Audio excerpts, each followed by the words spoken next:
So it's not working. Hey, Rich, how you doing? Good, man. What's shaking? What can I do for you? Good, man. Big fan. Reading all your books. Thank you. Yeah, so I started a business about a year and a half ago, and I work with fitness businesses across the country.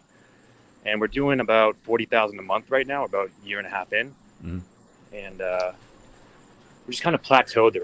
We stayed there the last few months. You know, we have like nearly 100% retention of our clients. Hold on, I'll turn my lights on here. But I'm just not really sure what to do next. Like I'm considering, hiring sales guys, but I just don't know if that's the move or not. So sorry, you're doing 40 grand a month, and what problem do you solve? Your fitness products? We work with gym owners and we bring people into their business. So you get clients for gyms. So you're basically marketing. You're But marketing essentially, yeah, company. yeah, it's a software, it's a SaaS product combined with, and we run their Facebook ads. Okay, And well, SaaS should be pretty scalable because I mean, there's a lot of gyms out there. it's a white label SaaS product. I don't know if that matters, but Why is I it mean, not it is. growing? Like, why do you think it's not moving up? I mean, I think Like, it's you just a definitely sales. don't I think have it's a most of sales the product. market It's a with forty sales. It's a thousand sales. dollars a month in sales, right?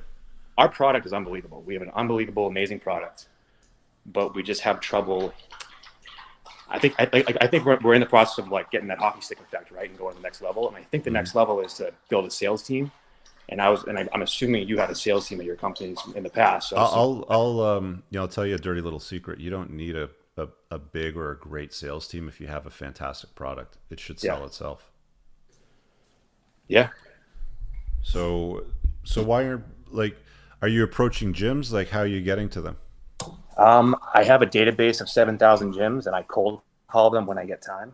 But it's Hmm. I'm getting I try to really productize my service so every single client gets the same exact product over Right. and over. So it's really replicatable. But I'm just running into issues with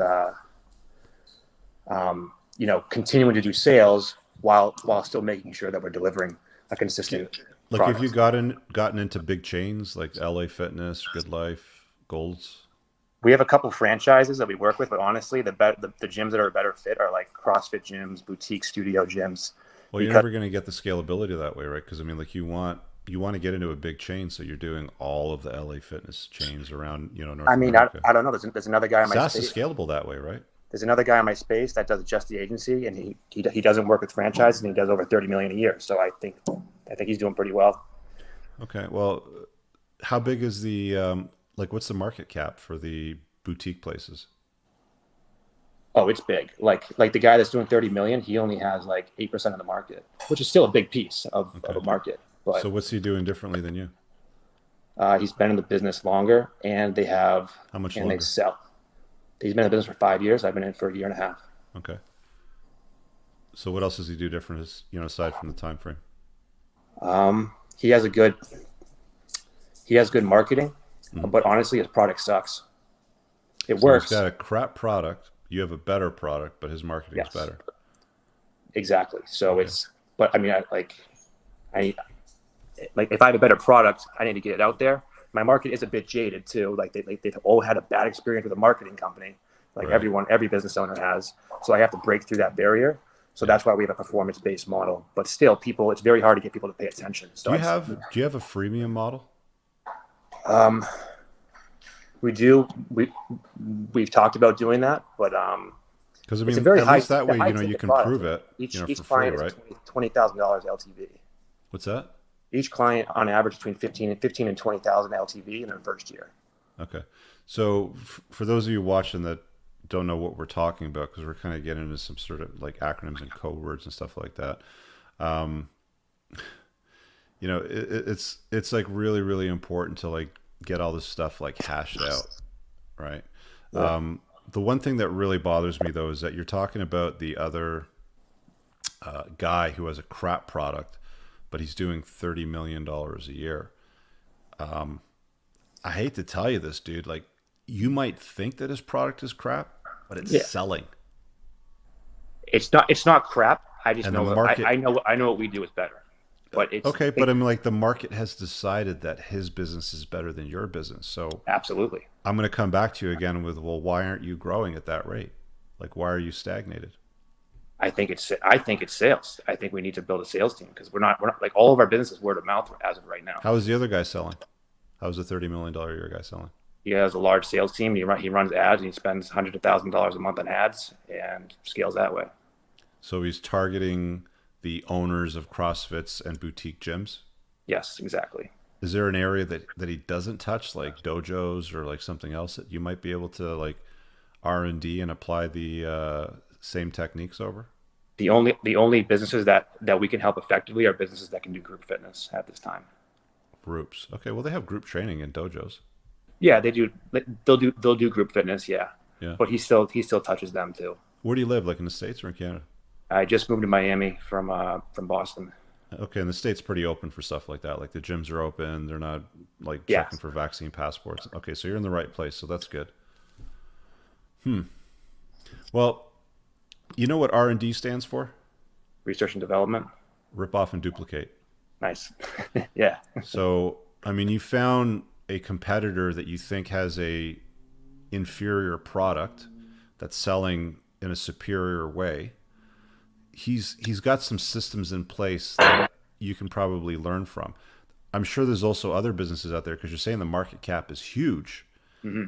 that have a lot more market share that than you do. So I mean, like if your product is like if your SaaS code is superior to what they're offering, Hmm. you should have no issues whatsoever taking a look at what their business model is, R&Ding that, and then kind of plugging it into your business and then just scaling it up, right?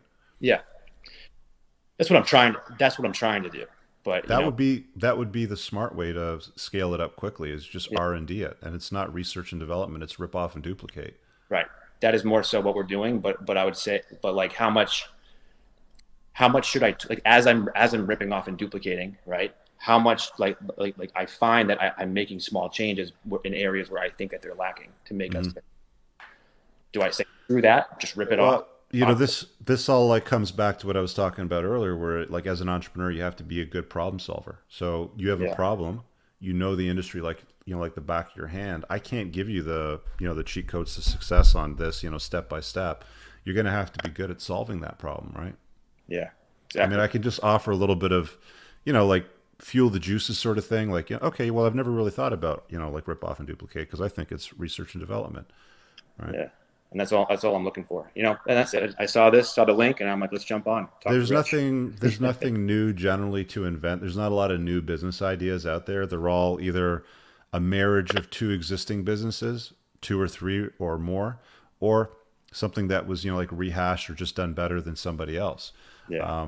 Timing's super important. I mean, yeah, gyms are really struggling right now. Like I know gyms here are really struggling because we've got passports and mask mandates, and a lot of people are just like, "Fuck it, I'm not going." Or they'll find like a boutique gym and they'll just take their business over there. That's basically what I did. I just go to this Yeah. boutique Yeah. dojo and I do all my training there.